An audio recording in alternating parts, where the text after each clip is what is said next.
Greetings, my friends. Father Leo here again on this 19th Sunday of Ordinary Time. And yes, it's August, and slowly but surely, or for some people, it may seem very quickly, we're moving through the summer months.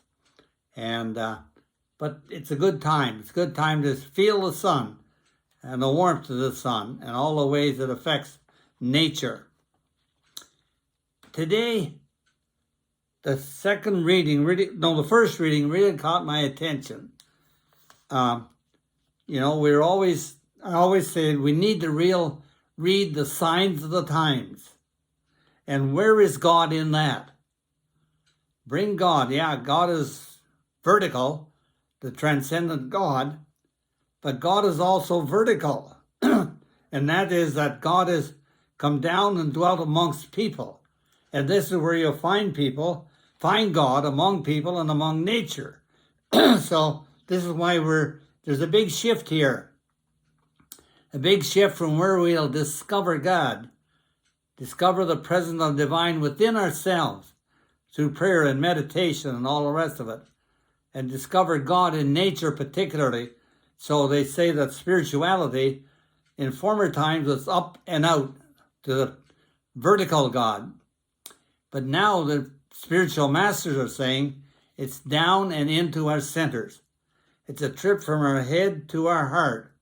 And they tell me, and I think I can verify it, it's one of the most difficult journeys in the world to go from the head to the heart and discover the divine presence who dwells within us, me, you, and all of creation, which means animals, the flowers that I see when I look out the window, the water, the air, the earth. It's all of God, one way or another. It's all of God. Let's get on with today. Now here, as you know, in Canada, we've been dealing with the Pope's visit and the sense of reconciliation with our industrial brothers and sisters.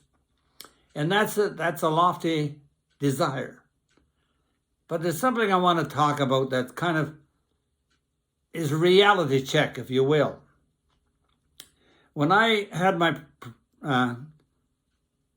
project as a psychotherapist, my business as a psychotherapist, I often saw that in people who came to me as a client, we had to go from order in their life to disorder and reorder. And I think if we can see that is a metaphor for humanity, of going from apparent order to this disorder and chaos to a new order, reorder, where people once more launch forward. And I think the big thing we have to keep in mind is this is a work.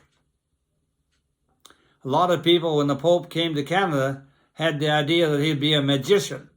He'd come, he'd say words, he'd show actions, he'd go home and all would be well. No, that's not the way life works. You know that better than I do. And so I have to talk about a seeming order.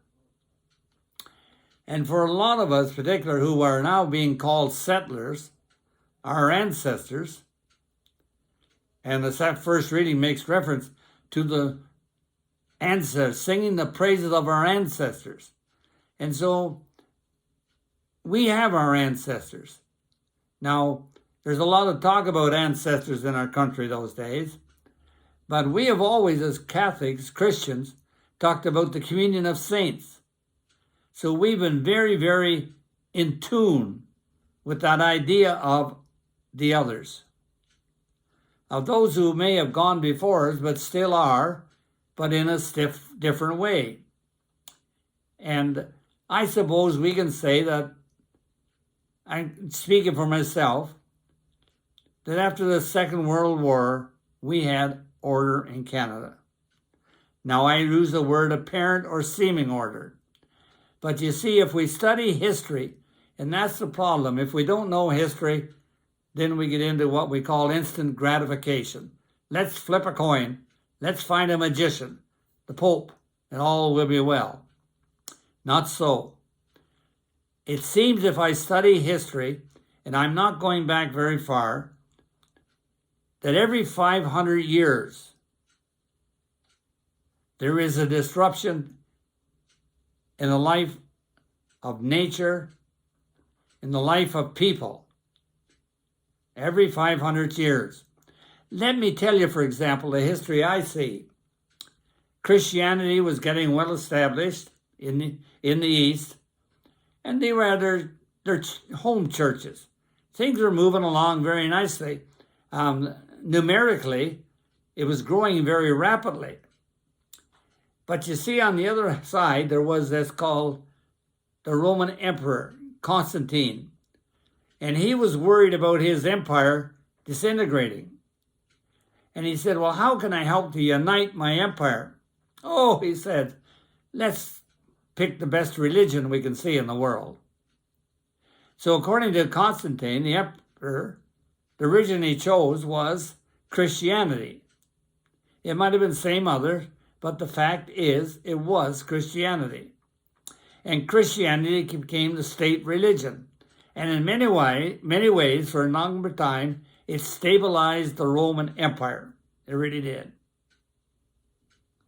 That was about the year 500. So remember, this is all in round numbers. For those people who have to have set down the exact number, you ain't going to get it. Can't do it. Doesn't work that way. And so, but the year 10,000, another big disruption. The church has been going along very nicely, being a companion of the empire, and growing in the East, of course, and the West. And in the 10th century, 11th century, you have the split. So every 100 years, you have a split. And here you have a split between the East and the West. The church divided. So Constantine wanted a church that would unify. Suddenly you have a church that's divided. And of course, most of us here have inhabited the Western Church, or we call it the Latin Rite for better name. And of course, the Latin Rite anymore, we don't use Latin, but we did for a long time. So that was about the year 1000. So they worked their way through that, get settled. Along comes Martin Luther. Now, Martin Luther he was a pretty smart man of God, to be sure. And he saw things in what he saw as the church of his day, things which were very wrong. They were not faithful to the gospel. And so Martin Luther, he was a Catholic friar. Now, he didn't friar fish and chips. He was a priest friar, which means he belonged to a religious order. Now, so Martin Luther posted those criticisms of the church on the cathedral door. Today, of course, if we did it, we'd send an email, but they didn't have emails in the 15th century. So he was pretty smart. He posted his complaints on the cathedral door. I think there's about 100 of them. And of course, you know what happened to Martin Luther. He got excommunicated by the authorities. And you have the Protestant Reformation. Henry VIII saw a chance to take England out of the Catholic Church. Knox took the Presbyterian, became known as the Presbyterian. Wasn't at the time. He took it out and they called it Presbyterian, Scotland. Another man in, I think it was Switzerland, there's about 5 of them, that took their countries right out of the Christian Catholic Church. Disruption. Man, oh man. And of course, then the bishops realized that things were not well, and they called a council, Council of Trent. And they got together in the city of Trent to reestablish the Catholic Church. And they did. And they stabilized it. And again, this was 500 years after the split. They stabilized the church, and because they came down with it, maybe some of you may have even bought the Catholic Catechism. If you haven't, I can sell you a copy that I never used. But anyway, I can Or I might even give it to you if you want it. But they stabilized it. Doctrine, dogma, rituals, rules, you name it. They really, really did stabilize it. And again, things went along very nicely. For another 500 years, roughly speaking, then you enter into the 20th century. We have the First World War, the Second World War.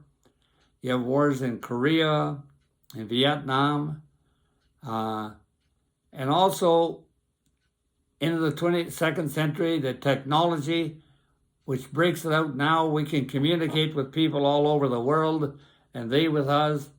It's a whole new world. A whole new world. And the big thing I want to say to you, we're in the midst of that right now.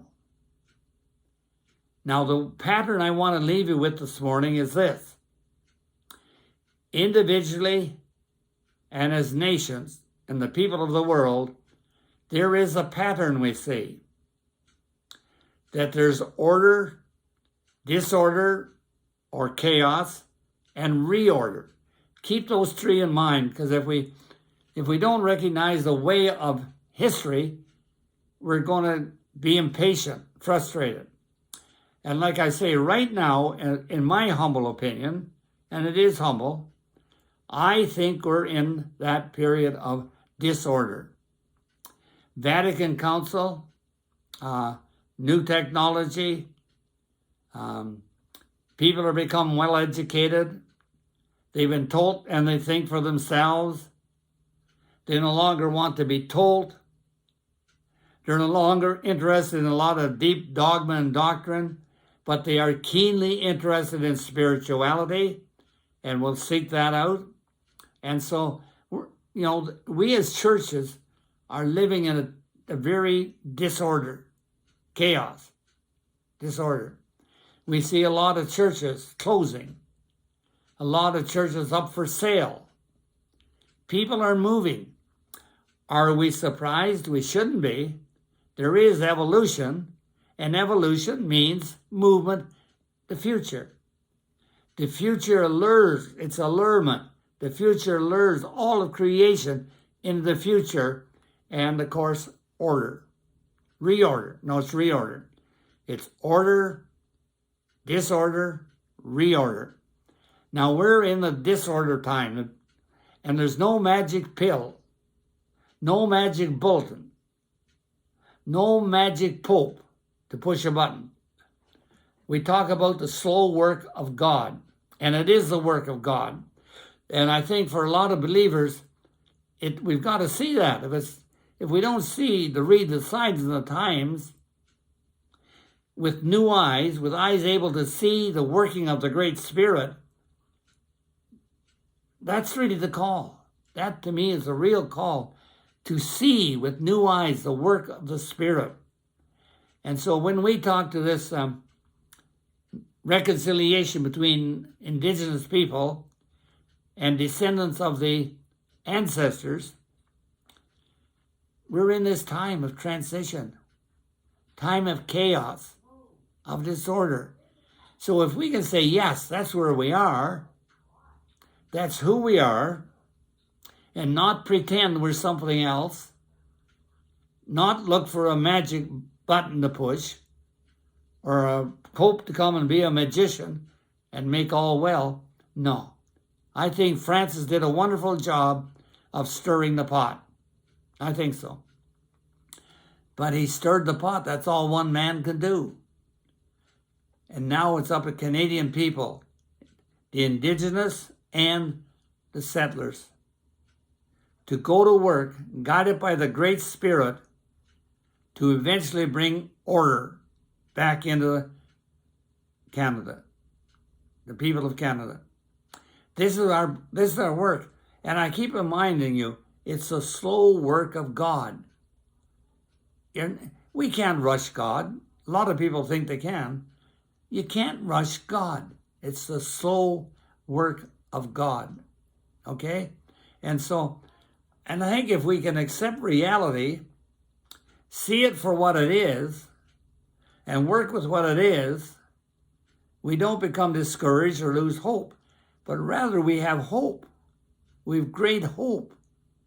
And I think that's what you see in our scripture readings today. That first reading, it talks about singing the praises of the ancestors, you know. Our indigenous people have a great relationship with their ancestors. Do we? At one time we did. The communion of saints, we had a great relationship, and it was very, very clear that we were one with the communion of saints. Sing their praises, it says. Sing the praises of the ancestors. And so they are our wisdom makers. And that's where we're going to find wisdom, as the book of that first reading says. And the next one is be dressed for action. And that's what our indigenous people are talking about. They're saying there's got to be action. Words are very important. They're critical. But following words are at the same time, it is actions. And what I noticed this time, the indigenous people are saying, let us take leadership role. Let us be the leaders. We know what we need and want. Don't tell us what we need and want. Let us gather together and maybe in a sweat lodge or what have you, to find ways of telling our stories. Yes, for people to tell their stories, to find healing in the telling of stories, to forgive as part of our story. And we do need a great story of storytelling and forgiveness and reconciliation. Those, I think, are the three of the big stories we need in our history, in order to move into a new order, a new kind of relationships with indigenous people and with the settlers.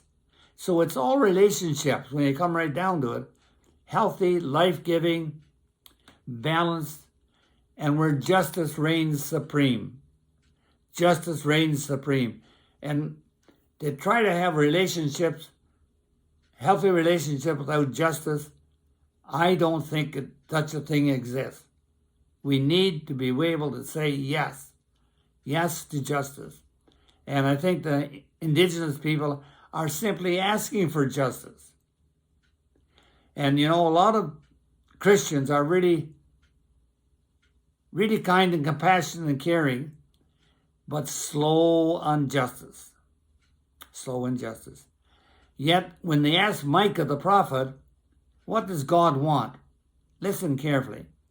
Micah said, do justice, love kindness, and walk humbly with God.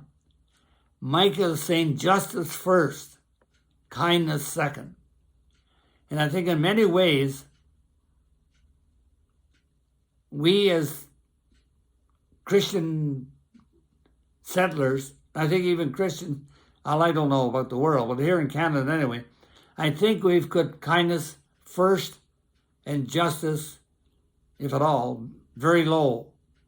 Whereas Micah said, justice is first, kindness is second, and thirdly, while we're doing that, walk humbly with God. And if we do that, there's no reason to believe that we cannot, as a nation, move through this time of chaos, of disorder, and sometime move into a future where there is reordering of our relationships. And if we do, and I believe we will, it'll last for 500 years. And there will be some other kind of a disruption. Who knows what? Who knows? But we've had one every 500 years, so let's be realistic. There will be another one 500 years from now. The only thing we have consolation is you and I won't be here. We'll be up there singing with the angels, but our descendants will be here. And the legacy we leave is going to shape their minds and hearts and souls as they enter into this great work of God, of growing together as a people of God. God bless you. Bye.